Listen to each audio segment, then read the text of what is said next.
요한계시록의 내용에는 상당히 많은 비유와 환상들이 포함되어 있습니다. 그러다 보니 자칫 알레고리식 해석이나 세대주의식에 적용을 하여서 본문을 오해하거나 곡해하는 경우가 왕왕 있어 왔습니다. 특별히 영적 전쟁과 관련된 환상은 더욱 더합니다.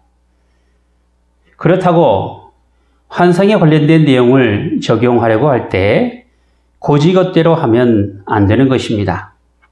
어디까지나 요한이 본 환상이기 때문에 그 환상에 대한 해석을 위해서는 반드시 환상에 대한 성경적 배경을 가지고 있어야 합니다. 앞서 말씀을 드렸습니다마는 요한계시록의 환상의 상당 부분은 요한이 가지고 있는 구약의 배경을 적용하고 있었기 때문에 요한계시록에 나온 환상을 이해하기 위해서는 우리 또한 구약의 지식을 가지고 있어야 합니다. 성경은 성경으로 해석해야 된다라고 말하는 것은 신구약을 통해서 우리가 성경을 바라보는 가장 기초적인 관점입니다. 이런 관점의 토대 위에서 요한계시록도 이해를 해야만 할 것입니다. 오늘의 이야기는 나팔 재앙 가운데 일곱째 천사가 나팔을 불면서 일어나는 모습을 묘사하고 있습니다. 일곱째 나팔 재앙은 세상 입장으로 볼 때는 큰 환난과 재앙으로 나타납니다. 하지만 하나님께 속한 하나님의 백성들에게는 하늘의 소망이 이루어지는 일이 되고 그리스도께서 왕노릇 하심에 있는 것입니다.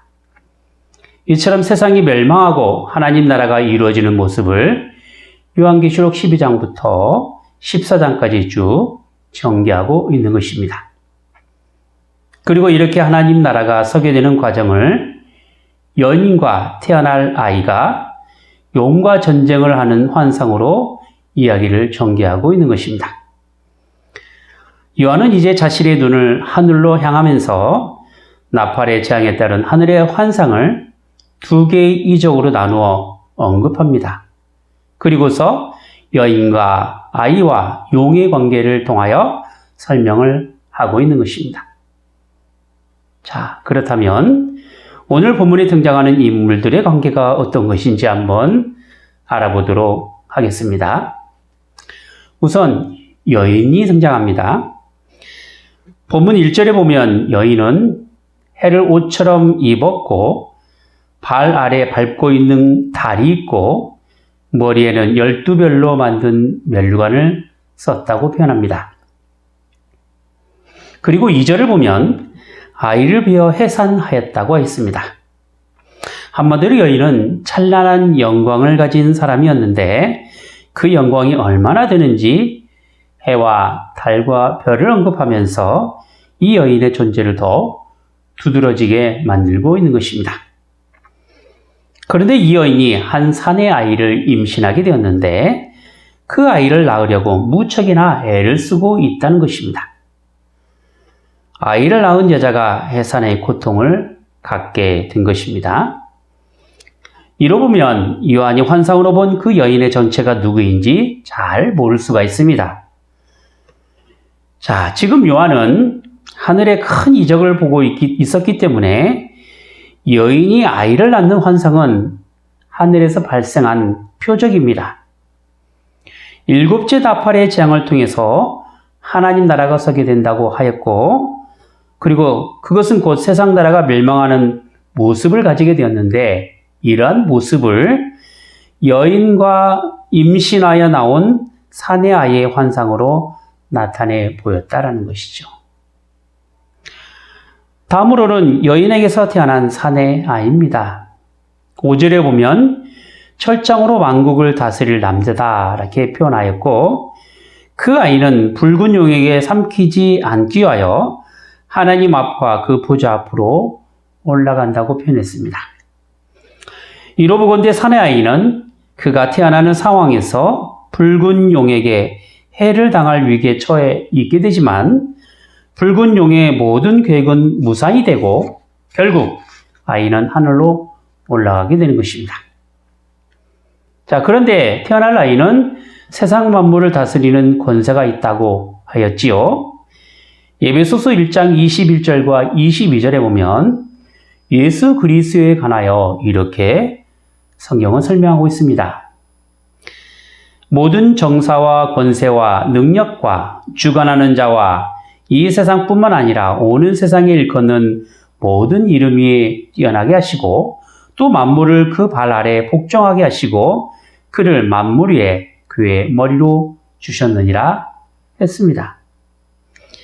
자, 모든 세상 만물이 복종하게 되고 또 그 세상을 다스릴 분이 바로 예수 그리스도이심을 밝히고 있는 것이지요.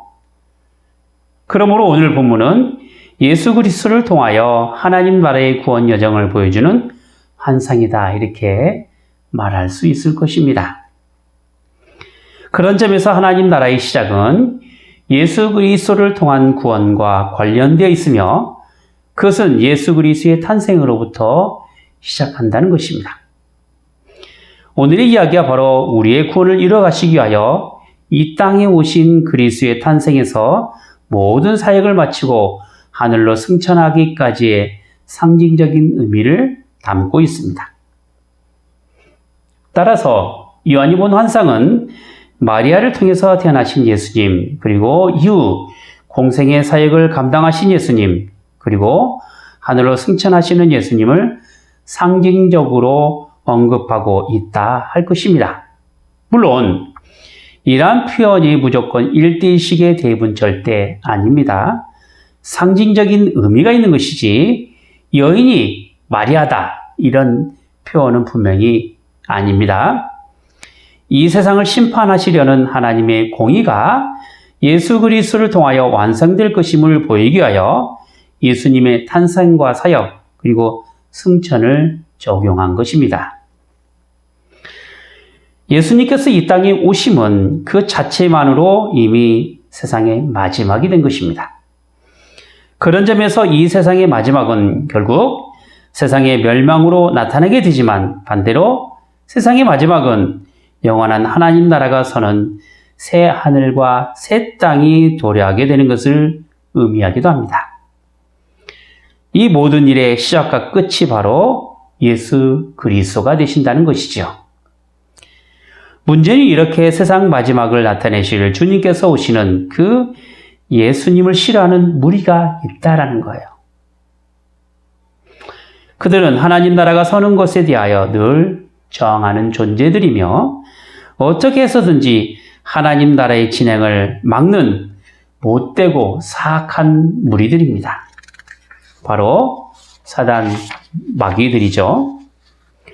오늘 본문 3절에는 사단을 붉은 용으로 표현하고 있으며 그 붉은 용은 7머리와 그 머리에는 7멸관이 있고 10개의 뿔이 달려 있으며 4절에 보면 꼬리가 하늘 별 3분의 1을 끌어다가 땅에 던진다라고 했습니다. 멸관이 있고 뿔이 있으며 별을 던진다라는 것은 붉은 용도 여인과 뒤지지 않을 만큼 권세와 능력이 만만치가 않다라는 이야기가 되는 것입니다. 중요한 것은 이렇게 사단 마귀의 붉은 용이 해산하는 여인의 아이를 삼키려고 한다는 것입니다. 4절 말씀 보겠습니다. 용이 해산하려는 여자 앞에서 그가 해산하면 그 아이를 삼키고자 하더니 했습니다. 요한이 본 환상은 마치 우리에게 예수 그리스도의 탄생과 관련하여 헤롯 왕이 아이를 모두 죽이라는 명령을 내린 그 장면을 또한 연상하게 합니다. 하지만 헤롯 왕이 아기 예수를 죽이지 못한 것처럼 여기 붉은 용도 아이를 삼키지 못하게 됩니다. 가진 능력으로 볼 때 만만치 않은 붉은 용이었고 또 대단한 권세를 가진 존재였지만 여인은 그 붉은 용을 피해서 무사히 아이를 낳게 됩니다. 그리고 그 아이는 붉은 용에게 피해를 보지 않고 하나님 앞과 보좌 앞으로 올라가게 됩니다. 붉은 용의 여전한 공격으로부터 보호를 받기 위하여 산의 아이는 하늘로 올라가게 된 것입니다. 그리고 여인도 붉은 용을 피해 광야 완전한 곳으로 도망을 하게 되는데 그곳에서 하나님께서는 1260일 동안 보호하게 됩니다. 오늘 본문에 1260일이 나오는데 1260일은 요한계시록 11장에 보면 이방인에 의하여 거룩한 성이 짓밟히는 기간이 되고 또 두 증인이 예언하는 기간이라고 설명하고 있지요. 이 기간은 복음을 전파하는 기간이 되기도 하고 또 복음으로 인하여 박해를 받는 기간이 되기도 합니다. 그리고 실제적인 기간으로 말한다면 예수 그리스도께서 제자들에게 복음의 증인이 되라고 말씀하시면서 하늘로 승천하는 날부터 다시 오시는 재림의 날까지라고 볼 수 있을 것입니다. 1260일은 달수로 하면 42달이 되며 연수로 보자면 3년 6개월이 됩니다. 다니엘서 7장 25절에 보면 한때, 두때, 반때를 성도가 괴롭힘을 당하는 날로 언급을 하였고 다니엘서 12장 7절에 보면 세상 마지막 시기에 대한 상징적인 수의 개념으로 언급하고 있기도 합니다. 여기서 한때는 1년, 두때는 2년, 반때는 6개월, 이렇게 합치면 3년 6개월이 되지요. 한때, 두때, 반때는 많은 논란이 일어나는 시간의 개념이 되기도 합니다. 왜냐하면 3년 6개월이라는 기간이 7년 대환란의 개념과 함께 전 3년 반과 후 3년 반으로 나누어 생각하고 있기 때문에 그렇습니다. 그리고 이러한 전후 3년 반 이런 환란은 다니엘서의 두 구절을 인용하여 주로 사용하고 있습니다. 그래서 전 3년 반 환란은 다니엘서 7장 25절이 나온 비교적 크지 않는 환란이 되고 후 3년 반 환란은 다니엘서 12장 7절에 나오는 사단이 무적행에서 잠시 풀려나온 마지막 환란 때로 실로 엄청난 환난이 닥쳐올 것이라고 인식하고 있다라는 것입니다. 오늘 본문에 등장하는 1260일의 날짜도 7년 대환란에서 후 3년 반 환란이라고 하며 앞서 요한계시록 11장이 언급한 1260일 날은 전 3년 반 환란으로 또한 이해하고 있는 사람도 있다는 것이죠. 하지만 7년 대환란은요, 단순히 7년 동안만의 시간을 의미하는 것이 아닙니다. 유대인들이 가지고 있는 7이라는 숫자의 개념을 우리가 잘 생각해 보시면 됩니다. 7이라는 숫자 가지고 있는 상징적인 의미가 뭐냐? 완전수입니다. 그러니까 완전을 의미하기 때문에 그만큼 완전하게 환란이 일어날 것임을 요한계시록을 통해서 밝히고자 함에 있는 것이죠. 3년 반 혹은 1260일의 날도 또 마찬가지입니다. 숫자에 대입해서 전 3년 반과 후 3년 반을 합쳐서 7년이라는 기간을 만드는 그런 가상함이 보입니다만은 이것은 숫자를 합치는 것에 있지 않다라는 것이죠. 3년 반이라는 기간은 교회가 복음으로 핍박을 받는 시기요, 복음을 왕성하게 전파해야 할 시기로 봐야 한다라는 것이죠.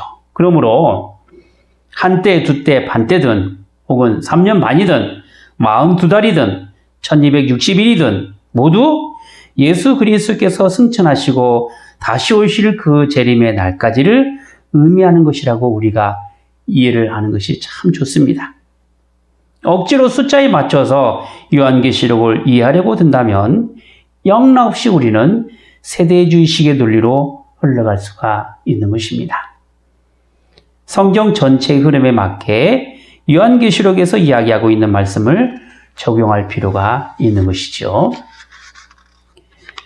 오늘의 이야기는 여인을 통해서 아이를 낳는 것과 또 그 아이가 태어나는 것을 막으려는 용이 등장합니다. 말하자면 요한이 본 하늘의 두 이적은 여인과 아이와 용 사이에 벌어지는 전쟁 이야기가 되는 것입니다.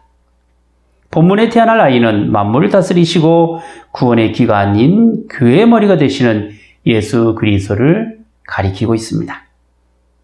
그런데 문제는 전쟁을 일으킨 사단의 무리가 오늘 본문에서 용으로 등장한 것입니다. 구원을 이루시려는 하나님의 역사와 그리고 사단의 방해는 이 세상 역사 속에서 끊임없이 나타나는 현상이 됩니다. 그리고 이러한 사실은 일찍이 하나님의 언약 가운데 분명하게 드러나 있었습니다. 바로 창세기 3장 15절에 나타난 하나님께서 주신 첫 언약이 됩니다. 내가 너로 여자와 원수가 되게 하고 너희 후손도 여자의 후손과 원수가 되게 하리니 여자의 후손은 내 머리를 상하게 할 것이요 너는 그의 발꿈치를 상하게 할 것이니라. 여기 여자와 뱀이 서로 원수가 된다라고 말하는 것은 영적 전쟁에서 끊임없이 싸워야 함을 말하고 있습니다. 창세기 3장 15절 말씀은 비록 뱀에게 내리신 저주의 말씀이긴 하지만 사단의 꼬임에 빠져서 죄를 지은 인간에게 향한 은혜의 언약이 되기도 합니다. 왜냐하면 여자의 후손인 구원자가 뱀의 머리를 상하게 하여 원수의 모든 공격으로부터 승리를 얻게 된다는 분명한 사실을 하나님께서 우리에게 약속했기 때문에 그렇습니다. 그리고 이러한 하나님의 약속은 예수 그리스도의 십자가를 통해서 승리를 얻게 되는 것이지요. 그래서 창세기에 등장한 뱀은 오늘 본문의 붉은 용이 되는 것이고 여자의 후손은 오늘 본문의 사내 아이인 예수 그리스도를 가리킨다 할 것입니다. 끊임없이 지속되는 원수와의 싸움은 이미 인간의 첫 범죄로 인하여 시작되었습니다. 그리고 오고 오는 후손들을 통하여 하나님의 사람인 교회와 사단과의 영적 전쟁은 마지막 심판 전까지 늘 존재해 왔던 것입니다. 하지만 하나님께서는 사단과의 싸움에서 승리를 안겨줄 예수 그리스도를 이 땅에 보내주시고 모든 만물을 다스리도록 하신 것입니다. 이것이 우리의 삶의 위로가 되는 것이고 우리 신앙 그리고 우리의 믿음의 내용이 되는 것입니다. 오늘 본문에는 여러 인물이 등장하고 장소도 나오고 날들을 언급하고 있습니다. 인물이라 하면은 여인과 아이 그리고 붉은 용이 되고 장소로 한다면 광야가 있고 하늘 보좌가 있습니다. 그리고 1260이라는 날짜가 있지요. 또한 삼키고자 하는 행위가 있고 도망가는 것이 있고 양육하는 것이 있으며 예비하는 것을 통하여 여인과 아이가 그 상대인 붉은 용과 얼마나 긴장 관계로 형성되어 있는가를 여실히 이 본문에 나타난 내용과 그리고 단어를 통해서 보여주고 있는 것입니다. 여인과 아이는 예수님의 탄생과 생애와 승천을 모티브로 하고 있습니다.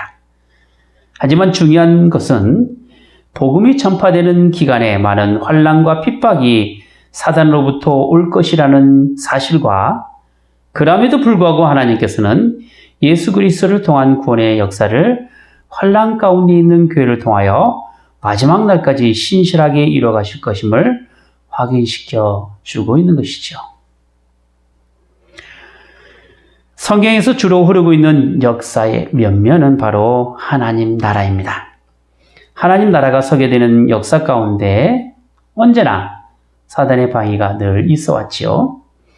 그래서 하나님의 구원이 나타나는 선한 역사와 또 사단의 악한 역사가 서로 영적 전쟁을 치르며 존재해 왔던 것입니다.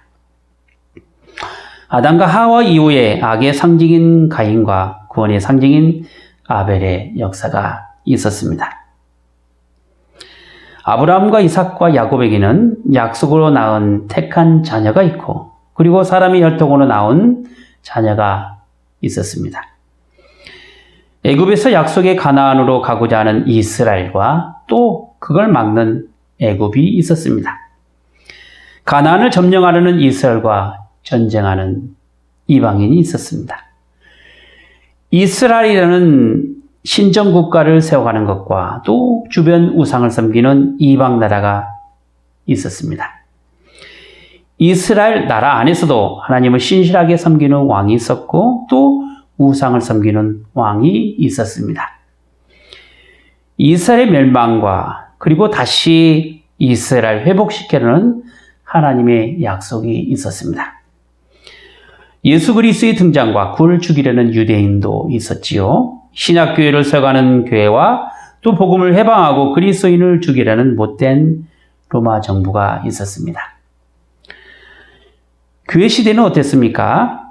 초대교회 연약함에도 불구하고 순교를 각오하려는 신실한 믿음의 사람들이 있었습니다. 반면에 정치적으로나 사회적으로나 명예와 권세를 가진 중세교회는 천년의 긴 기간에 썩을 대로 썩은 교회가 되었고 영적으로 어둡고 타락한 시대가 되었습니다. 순교를 각오한 교회의 개혁은 오직 믿음과 오직 성경, 오직 하나님께 영광이라는 기치 아래 참 교회 모습을 나타내 보였습니다. 물론 오늘날 교회는 각종 이단과 사이비가 교묘하게 침투하여서 세상의 논리를 쫓게 하고 자유주의 신학과 잘못된 교리를 가르쳐 점점 교회가 인본주의화되어가고 있습니다. 강단에서 증거하는 가르침에는 복음이 어느덧 사라지고 어떻게 세상에서 잘 먹고 잘 살 것인가에 대한 세속화가 되어가고 있습니다. 천국은 이야기합니다. 하지만 지옥은 이야기하지 않습니다. 복음을 위하여 목숨을 걸라고 담대하게 선포하는 강단이 사라지고 있습니다. 교회가 크면 클수록 세상과 결탁하고 권력과 야합하여 세상을 복음으로 가르치지 않고 세상에 따라가며 세상에 속한 존재가 되어버리고 말았습니다. 이게 지금의 교회 현실이기도 합니다. 지금이 그래서 3년 반 시대고 지금이 그래서 7년 대환란의 시대인 것입니다. 마지막이 가까울수록 극한 상황이 더 닥쳐올 것입니다. 이 어려운 시대에 우리가 믿음에 따라 살아가지 않게 된다면 알곡과 쭉정이를 고를 때 쭉정이로 남을 수 있습니다. 쭉정이의 결과가 무엇입니까? 불에 사른다고 했지 않습니까? 지옥불에 떨어지는 것이지요. 코로나19로 인하여 많은 사람들이 교회에 나오지 않고 있습니다. 물론 여러 가지 정부의 정책도 있고 또 지켜야 될 여러 가지 것들이 있기 때문에 그렇기도 합니다. 기껏 드문드문 나왔는데 이제는 아예 공식적으로 나오지 않아도 된다라고 말하니까 죄책감이 좀 덜 드는 상태에서 안 나오게 되지요. 어떤 분은 교회가 새로운 패러다임을 이제부터 가져야 된다라고 이야기합니다. 인터넷을 기반으로 하는 문명의 이기를 잘 사용하여서 장소도 탈피하고 시간도 탈피하고 공간도 탈피하는 교회로 변모해야 된다라고 이야기를 합니다. 물론 이런 주장에 우리는 현재 가지고 있는 여러 가지 것들을 통하여 하나님의 복음을 전할 도구로 잘 사용할 수 있어야 합니다. 하지만 우리가 명심해야 될 것은 교회가 가진 정체성입니다. 교회가 가진 정체성이란 믿는 신자들의 모임입니다. 에클레시아는 신자들의 모임이에요. 그리고 부르심을 받은 자들의 모임입니다. 거기에는 하나님께 향한 예배가 있고 헌신이 있고 그리고 성도의 교제가 있습니다. 공적 예배가 없는 곳은 교회다라고 말할 수가 없습니다. 예수님께서 두세 사람이 내 이름으로 모이는 곳에는 나도 있겠다라고 말씀하신 것은 적은 이론이라도 주님의 이름을 부르면서 경배하는 곳이라면 함께 하시겠다라는 의미인 것이죠. 어쩌면 코로나19라는 비상한 상황이 우리를 하나님의 사람으로 확인하시겠다라는 일종의 추수 작업이 아닌가 싶습니다. 고린도후서 6장 1절을 보면 보라 지금은 은혜 받을 만한 때요 보라 지금은 구원의 날이로다 라고 말씀합니다. 환난 때 신자는 자신의 믿음을 더욱 확인받게 됩니다. 기도하겠습니다.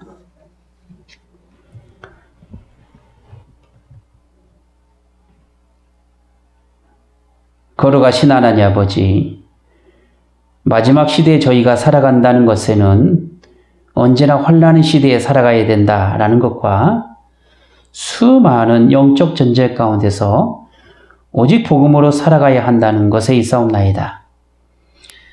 하나님께서 당신의 나라를 세워가시기 위하여 늘 사단의 방해는 있었으며 이는 성경의 역사가 그랬으며 교회 역사와 기독교 역사가 늘 그래왔습니다.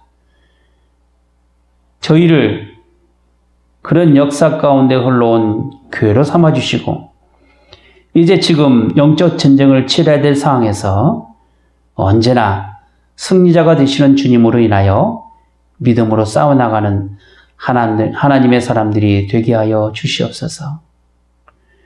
주님께서 마지막 시대에 너희 믿음을 보겠느냐라고 말씀하실 때 정말 연약하지만 정말 부족하지만 주님께 향한 믿음의 신실함을 보이게 해 주시며 더욱 어려울 때 저희가 가진 신앙을 온전히 지켜서 저희가 가진 신앙을 확인받는 모두가 되게 하여 주시옵소서.